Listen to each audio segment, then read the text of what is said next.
So much more happens from here on, but I have to give you the short version because the long version will kill me.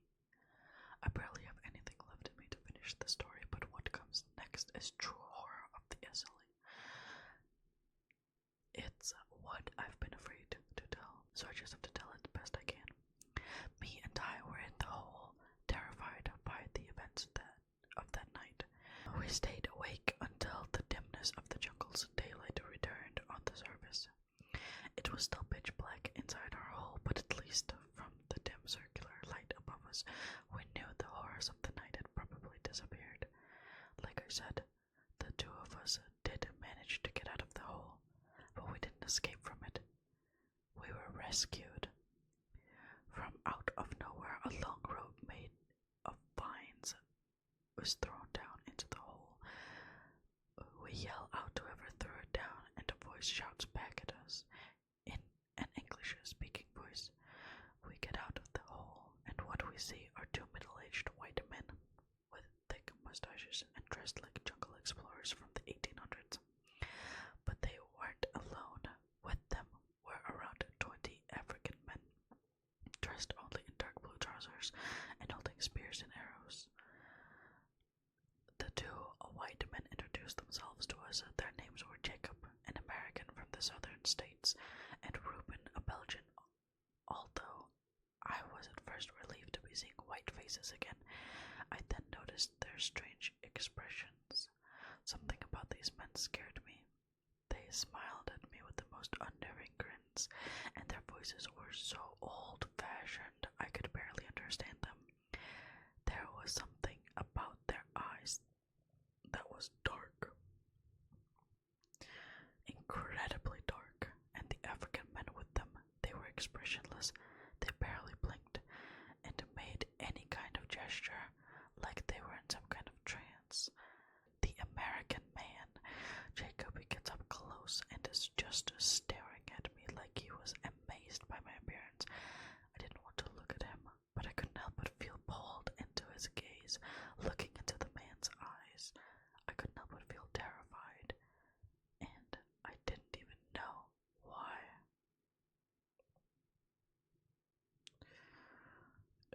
That's kind of uncanny valley, isn't it? When they were done with me, they turned their attention to Ty without even saying a word to them. Jacob and Reuben treated Ty as though he somehow offended them, as though just his appearance was enough to make them angry. Jacob ordered something to the African men in a different language, and they tackled Ty to the ground like they were arresting him. They brought us away with them, past the mutilated remains of the zombie people, and from the night before. They tied Ty's hands behind his back and were pulling him along the rope line, like he was no better than a dog. Jeez. They didn't treat me this way. Jacob and Reuben seemed so happy to see me. They treated me as though they already knew me. Walking through the jungle for another day, they brought us to where they lived. From the distance, what we saw was a huge fortification of some kind, made from long wooden walls. The closer we get to this place, I began to see all the details, and it was horror. Along the top of the walls, more African men in blue trousers were guarding, but above them, on long wooden spikes, were at least a dozen severed heads.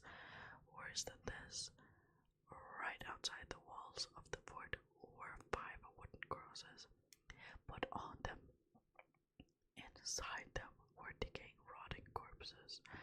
A long wooden spike had been forced through one end and out at the other, through the back of their skull, while another was shoved underneath their arms horizontally, making them into a cross. The crucified man. Inside the walls of the fort was a whole army of African men wearing the same identical dark blue trousers, and all with the same empty expressions. They lived in a village of thatched roof huts, too many to count, making our way through the village toward the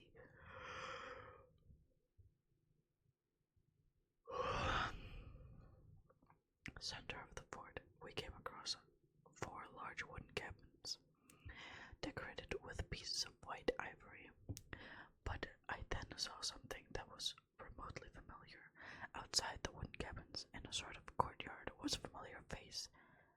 It was the dead tree with the face, only it had been carved to resemble a statue, an idol, and on top of that idol, staring down at me, was the very same face. The face from my dream had finally shown itself to me. The worst was still yet to come, even worse than the 10 mutilated bodies, for what we found next is what we came here to find. We found the others. We found Nadia, we found the other commune members. They were still alive, but they were all crammed inside a small wooden cage. They were being held prisoners. Even worse, they were being held. I can't say it. Jacob and Reuben were the only two white people here. There was two more. Weren't the only white people here. There was two more. One of them was a woman, a blonde Swedish woman. Her name was Ingel. Dragging the bottom of her dirty white dress toward me, she seemed just as amazed to see me as Jacob and Reuben. Touching my face, she for some reason had tears in her eyes, like I was someone close to her. She hadn't seen me for a long time. Someone close to her she hadn't seen for a long time. This woman, although I thought she was very beautiful, was clearly insane. But then I met the last white face that lived here, their leader from the middle. Larger of the cabins, an old man walked down to us. Like the other three, wore white Victorian-like clothing. He had a thick gray beard, and his body was round, and somehow he looked how I always imagined God would look like. This man was called Lucien, and like the others, he spoke an old-fashioned way, with a strong French accent. He came right up to me, up close to my face, and he stared at me with such a serious expression, like there was no joy inside of him.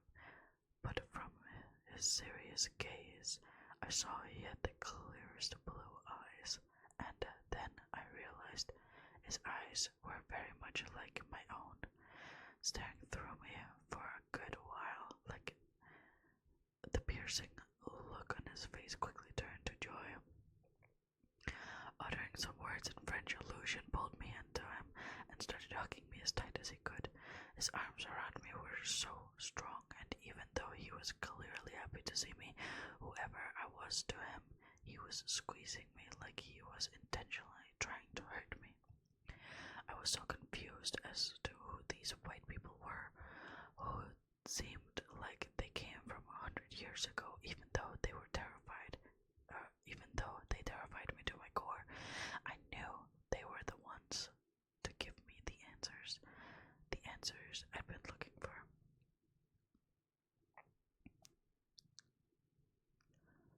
Lucien and Ingel came to Africa as Catholic missionaries. They came here to spread the word of God to the uncivilized people. They heard that great evil existed inside the darkest regions of the jungle, and so they ventured inside to try and convert whatever savages lurked here. Now they were the savages. Lucien said they found people already living inside the circle, and he said they were Stone Age savages who were more like beasts than men.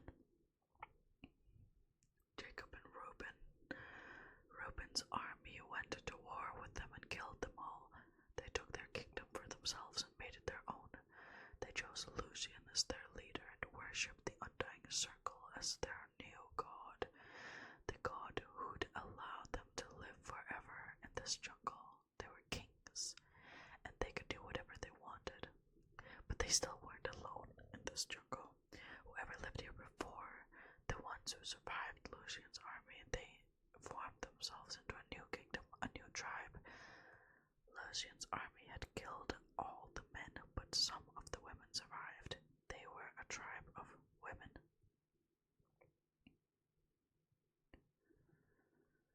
But Jacob said they weren't women anymore. not even a human. They were something else.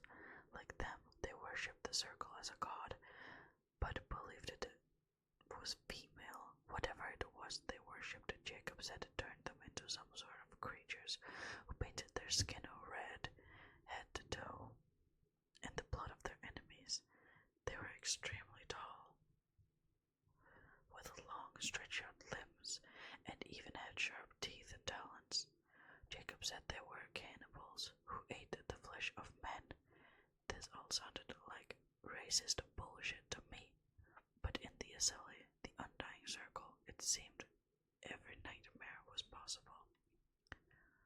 The reason they were so happy to find me, why they acted as though they already knew me, it wasn't because of the color of my skin or where I was from. It was because then they knew the circle would bring me here. In his dreams, Lucian said the circle promised to bring him a son. Lucian believed I was his great-great-great-something grandson, and that I was here to inherit his kingdom. I told him he was wrong. He is French and I'm English, and even though we shared similar blue eyes, I told him it wasn't possible. But Lucian told me something else. Before he came into the undying circle, he said he'd had a son. He broke his vows and got a native woman pregnant. He took the baby away from her and gave it to an English missionary. Whoever this missionary was, he brought the baby back with him to England to be raised and educated in the civilized world. I didn't know if he was telling the truth. Was I really his descent? I didn't believe it. I chose not to believe it. I wasn't one of them. I would never be one of them. They made me do things. They forced me to do things I didn't want to do. They kept prisoners. Jacob forced me to beat them. He put his swords in my hands and made me kill the ones who were too weak to work. He made me cut off their hands. He wanted me to keep them as trophies. The female prisoners who the white men found attractive, they were all allowed to roam free as concubines. Nadia was one of them. If she wasn't, I would have been forced to hurt her.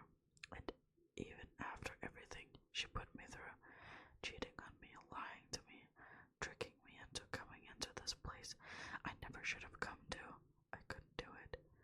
But I did it to the rest of them. What's worse is that I enjoyed doing it to them. I enjoyed it. It made me feel powerful. This group that from day one looked at me like I was unwanted, unaccepted, made me feel guilty because of the color of my skin. Every ounce of pain I put them through, I took pleasure from it. The one I wanted to hurt most of all was Ty. I hated him. I was jealous of him. He took Nadia away from me. I wanted to make him suffer, but I couldn't. He wasn't my prisoner. He was Ingel's. He was Ingel's concubine. I couldn't touch him, and it infuriated me. There's something you need to understand. This place, the undying circle, the Asali, it brings out the darkest parts of you. Whatever darkness lies in your heart, the circle brings it out of you, allows it to overtake you. Jacob and Reuben came here as soldiers, and now they were tyrants. They were monsters. Engel was from a time where women were oppressed, and now she oppressed those who were seen as beneath her. Lucian came to spread the message of God, of the God he loved, and now he denounced them. He now served another God, an evil God. In this place, in this jungle, he was God. I was a white guy from London. Diversity was all I knew. I accepted anyone and everyone, even if they never really accepted me. Is that what I truly am in my darkest of hearts? Am I a racist? Of all the horrors I came across in the jungle, I feared myself the most. I was a god here, a king. I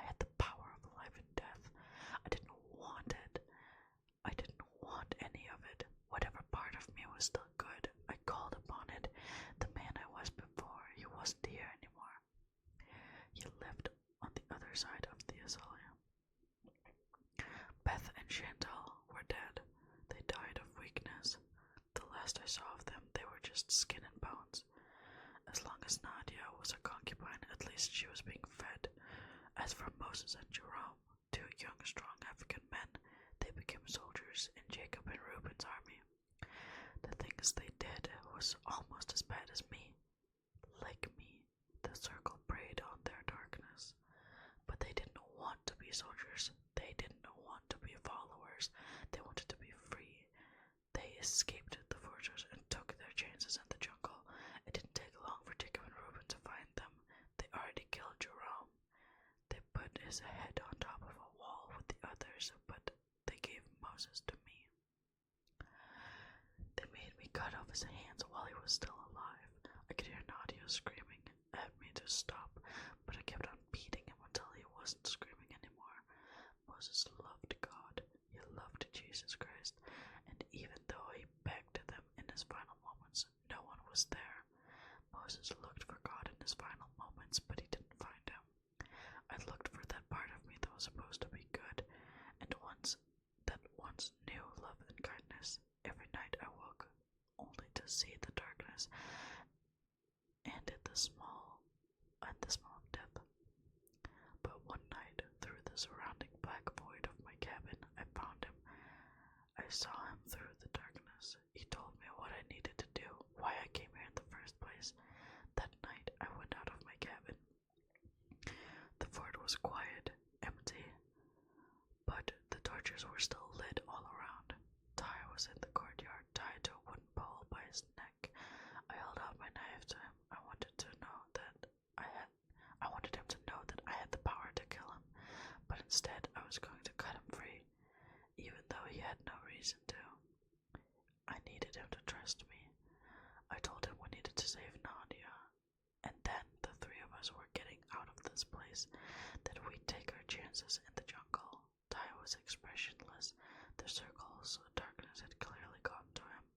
He looked up at me with murder in his eyes, but then he agreed. He was with me. As Ty went away in the direction of Engel's cabin, I went into Reuben's. I opened the door slowly. I couldn't see, but I could hear him breathing.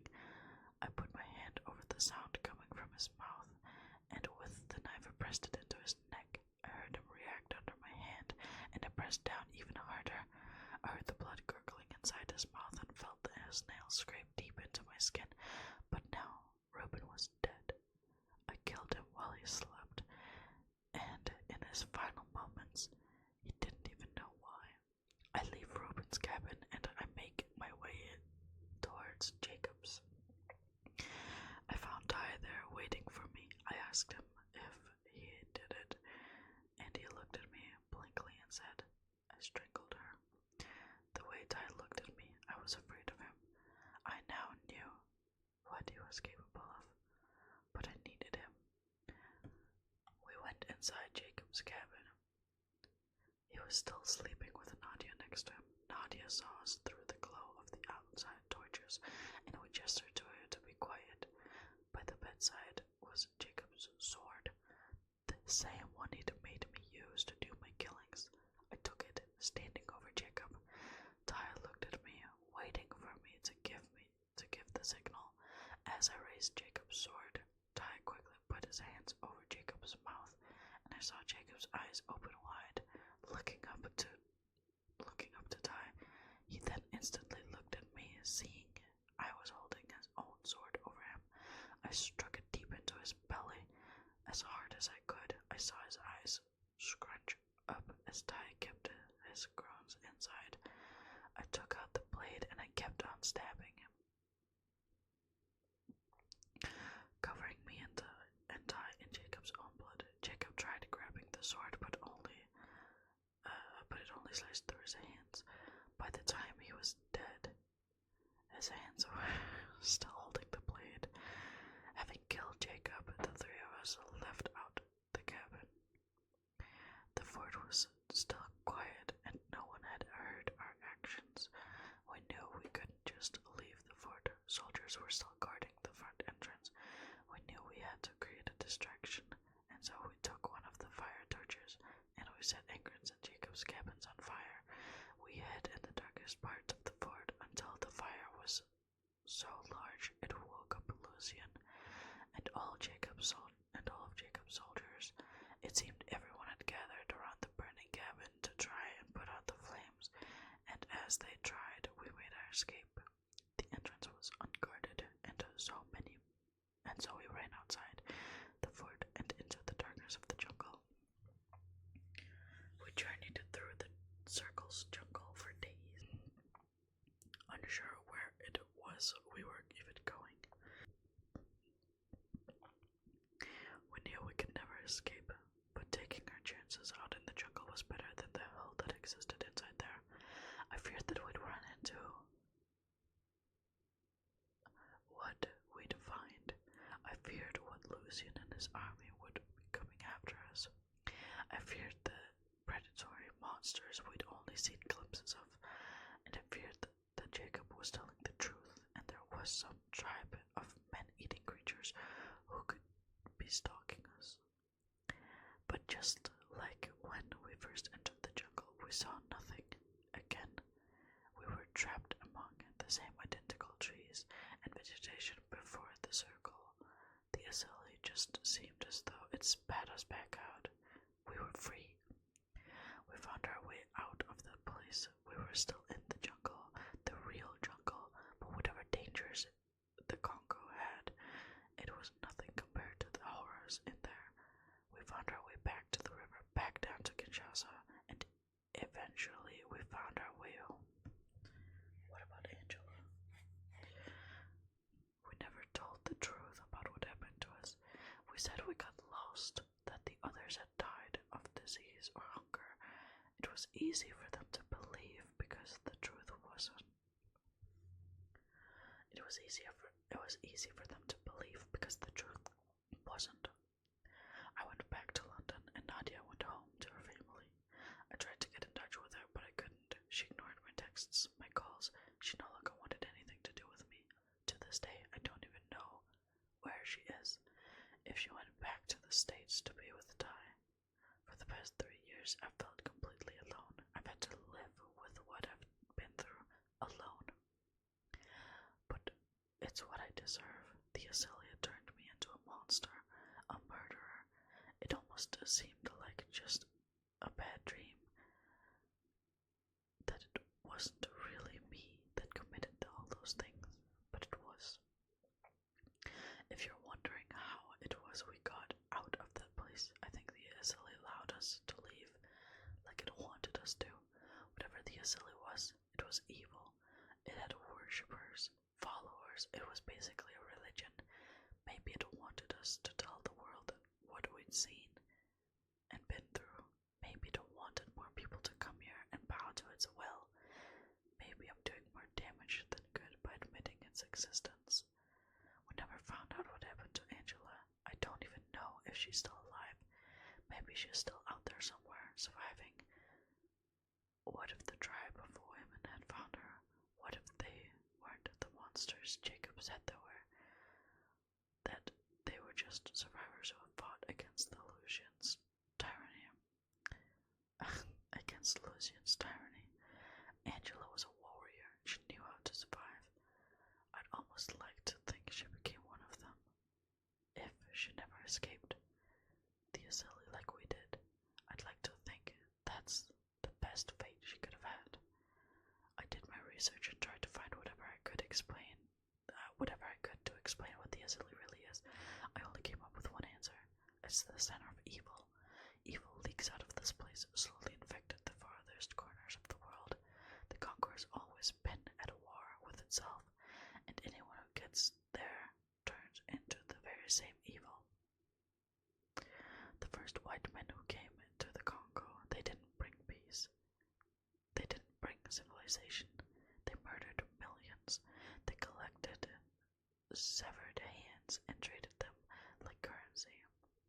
10 million Africans were murdered here when the first white men came to the Congo. But that's what the Asali is. It isn't the undying circle. It's the heart of darkness itself. I don't care if anyone doesn't believe me. Just take my warning. Stay far away from the jungles of Africa. Just stay where you are and live in ignorance. For anyone who doesn't listen, for whatever reason you go there, no matter how good your intentions are, take my warning and burn it all to the ground. The end.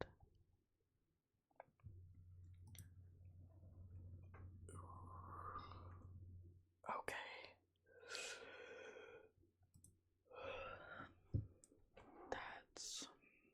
That's the end of that story, I guess. I'm gonna have to put a trigger warning. That was a lot. But